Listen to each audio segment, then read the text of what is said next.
Welcome to another TEPPEN deck guide. My name is Stout, and today we're taking a second look at Akuma. I did a video on how to use his first hero art, the Raging Demon, not too long ago, but that's more of a mid-range deck, meaning you try to control the board early and get more aggressive in the mid-game. And I know that playstyle isn't for everybody. This time we're using Ashura Senku, which is 16 AP to give a friendly unit Veil and damage immunity for 10 seconds. If there's an open slot on your board, that unit will then switch to one of those open slots. It's also important to note that this does not reset the unit's attack timer. This is a very aggressive purple and black deck. One thing you'll notice is there's not a lot of expensive cards here. This is a very accessible deck that will either win or lose games very fast. Your win condition is to beef up your flyers as soon as possible and drop your opponent down to 0 before they can build up considerable resources. Now, let's look at the cards. Pyrobat is a 3 MP 4/2 with flying, a straightforward low-cost damage dealer. Kechawacha is a 3-cost 2/5 with growth 3. At level 2, he gains flight, and at level 3, he halts a random enemy unit for 13 seconds. Palomu is a new Ascension unit. He's a 3-cost 1/6 with flight. If ascended, he gains agility, and he halts the unit in front of him for 13 seconds.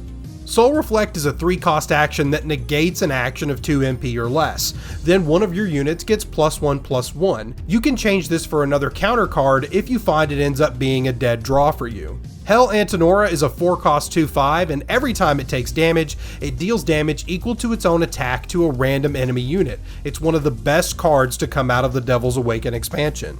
Heartless Experiment and Psycho Power are buffs you should be familiar with if you've seen some of my previous deck guides. You sacrifice life to give one of your units more stats. Starvation Impulse is a new buffing card. It's 2 MP and 3 life to give a friendly unit +1/+1, but if you've ascended at least one unit, you get an extra +2/+2.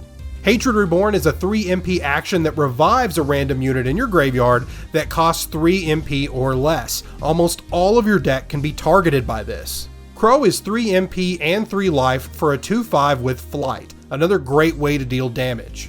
And William Birkin is 3 MP and 3 life for a 3/3 that gives +1 attack to all friendly units other than himself. I wanted to make sure that I showed you guys a lot of matches against the most popular decks, and Resonate is certainly one of those, and what you're seeing here is Devil Trigger Dante, one of the options for that deck, and right away we've got a good hand. Kechawacha is a great starter, because not a lot of decks have an immediate way to kill him before you can get his growth level 2, which will give him flight.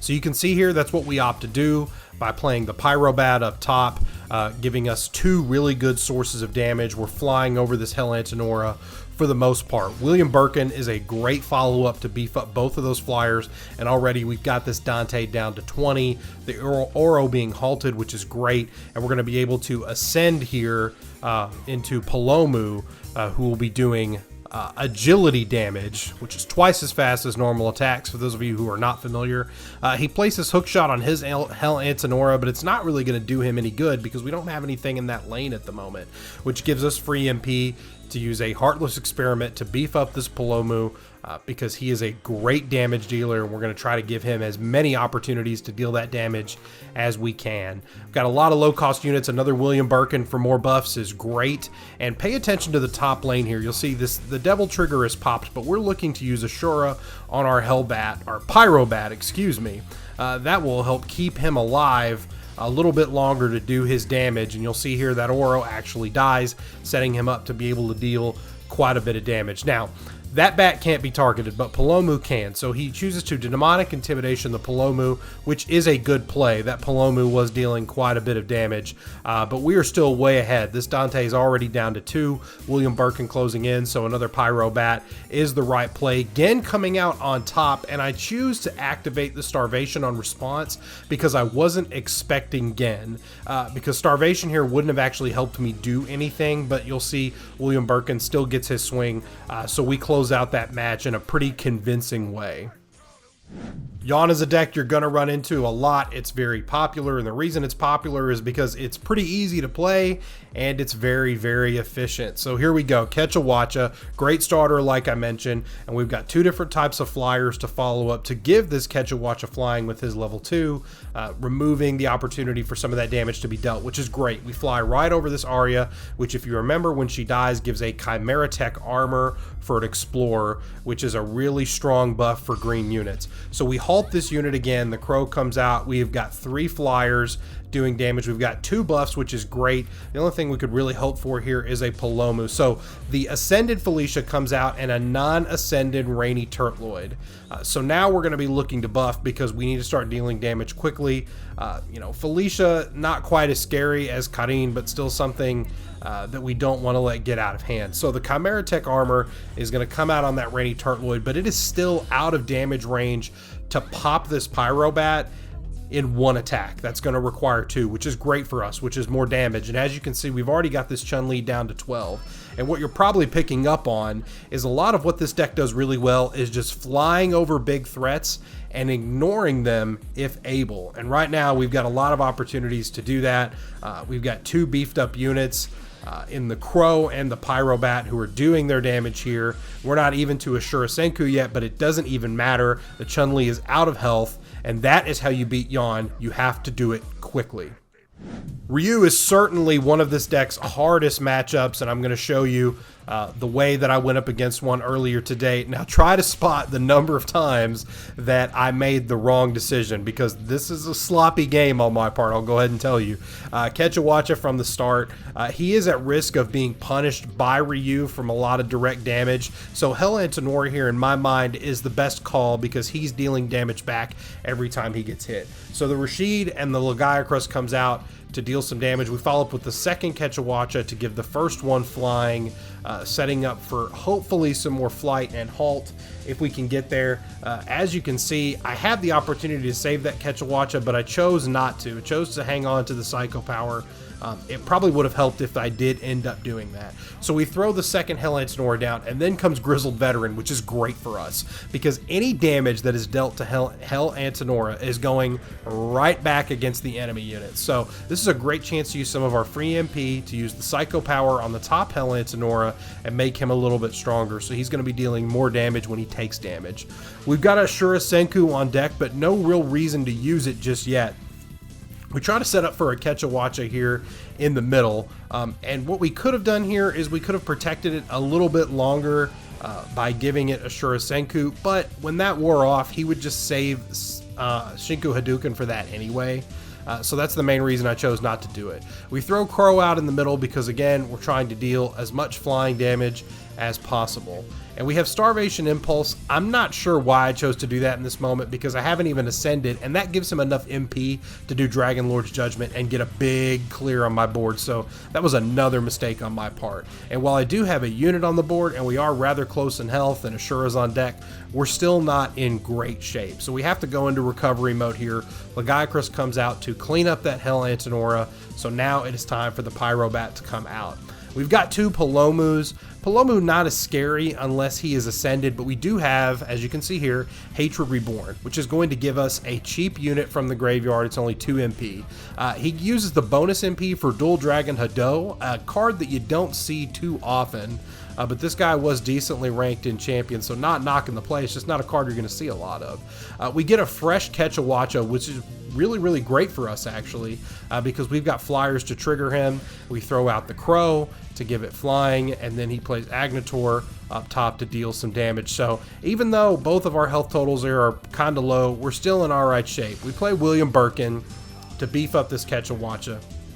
He tries to Liberating Slash his own unit to gain some health back, but we're not going to let him do that because that would be really detrimental to us. So the Soul Reflect coming in handy there to beef up the Quechua, and he responds with another Grizzled Veteran to deal a little bit of damage, but he has only activated Growth, as you saw there on the tooltip, twice. So Shinku comes out, and what I should have done is I should have Ashura Senku this to at least protect it and drop him down to 1. Instead, that Quechua not getting to deal his 4 damage. That's another mistake on my part. So now we activate it on William Birkin.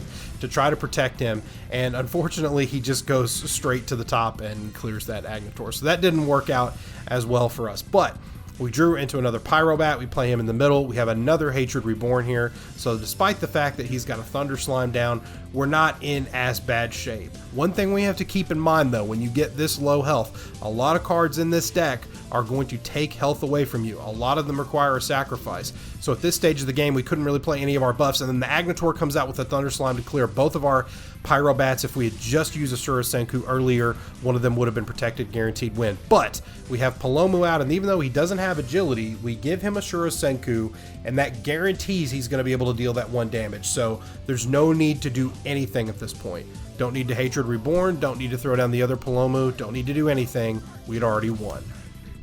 Another Yawn match. This one does not go as well for me, and I wanted to show this because this is a great example of how Yawn can just destroy you in terms of value.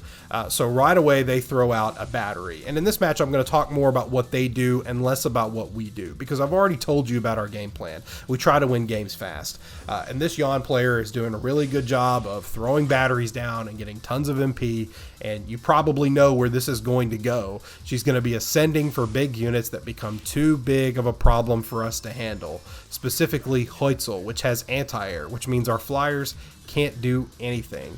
So right now we are just trying to do as much damage as we can, but he's got 3 really strong batteries, he's got all the MP in the world, and then out comes Karin, who is super scary. She's got the agility, she's got high health, she's something that we can't really deal with in a meaningful way. Luckily, we had enough meat in that middle lane to soften her up quite a bit. So Palomu has agility, he is ascended, he's dealing decent damage.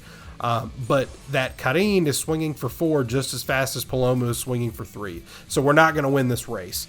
He ascends for a Rainy Turtloid, and at this stage of the game, I know that I need another unit. So getting cheap ones is the best way to do it, so we opt to go for the Hatred Reborn. But he resets the Palomu, which really sucks, because even if we use that free MP, we're not going to get those stats because of the way the stack works. So we get a free Quetzalcoatl in the middle, which is able to clean up that Karin, and then active response to Psycho Power, which to try to beef up the Palomu, in hindsight, this was a mistake. I should have played another unit to give that Quetzalcoatl flying to try to get a little bit more damage out there, because Palomu being sealed is really, really unfortunate for us. And although we have Ashura Senku, you're going to see here in just a second that we can't really rely on that 1 remaining unit. We ascend for a second Palomu to get the halt out, but he's totally ready for it. He throws Yawn down on that Rainy Turtloid, and out comes Hoitzel, the super strong unit with anti-air, easily top 5 units of the Force Seekers expansion. And now we're just in a situation that we can't really recover from. He has insane amounts of MP, he's got gigantic ascended units, and that's how Yawn wins games. It's based entirely on value. So I wanted to show this match to remind you that you have to win fast, or Yawn is going to run over you like a bulldozer. One more Resonate for the books, another Dante player in champion rank. So here we go. We've got a pretty decent starting hand in the fact that we have Quetzalcoatl, a flyer, and we have Birkin along with some other buffs. So this is a great start for us. So again, we throw Quetzalcoatl out. We're waiting for that last moment to give it flying to avoid any opportunities of damage. So Pyrobat comes out on top. We've got 2 decent flyers. Birkin and or Crow are good options here. We're just kind of waiting to see what this Dante player is going to do. And V comes out with the immediate Crystal Hunter on the Quetzalcoatl to give himself, it's either Panther or Shadow. I think it's Shadow. I can't remember the exact name, I'm sorry. So we choose to activate Soul Reflect, which makes our Pyrobat a little bit stronger. He doesn't have enough MP to react to it there. So we throw out the Birkin to beef up our 2 flyers because we want to end this as quickly as we can. Unfortunately, the halt goes out on V, which isn't going to do us any good because he doesn't even attack. So as you're going to see here, he gets a Resonate, and he gets a really good Resonate in the form of a Nightmare, which has damage immunity, and he doesn't go away until he swings once. So he Soul's Thirsts on our Birkin, which means it's going to lose life. He's going to gain a little bit of life, so that unit is gone. But we are going to use the free MP to give some extra attack to our Quetzalcoatl, because he's flying, the V's not doing anything. That is a free lane for free damage. And we are very close to Ashura Senku, and that's going to play a big part in what happens here going forward. Devil Trigger comes out, to prevent some damage that's about to come to him. He would have taken a solid 11, preventing that damage. Another Crystal Hunter comes out to stop this Pyrobat from hitting so gosh darn hard, because he does hit so hard. So we're going to use some of that free MP to do another Heartless experiment on our Kechawacha. He's now swinging for 7. We're still at a good life total, very close to our hero art. So now we have an open slot. We throw out Crow because he's flying and he's got a guaranteed form of damage. Now that Nightmare is getting ready to swing on us, but we're not super worried about it because Ashura Senku ensures that he will live through that Nightmare's attack. So as you can see, the Nightmare swings, the Nightmare goes away, and the Pyrobat deals just enough damage to send Dante packing. Another very fast win. In case you're wondering how I really feel about this deck, I absolutely love it. It's been a blast to play. It really suits my play style of being very fast paced. It's awesome. And if you haven't tried it yet, I would highly encourage you to take it on the ranked ladder. This is actually the deck that I used to get to champion and grind to top 150 a few days ago. So I bet you would have some success with it.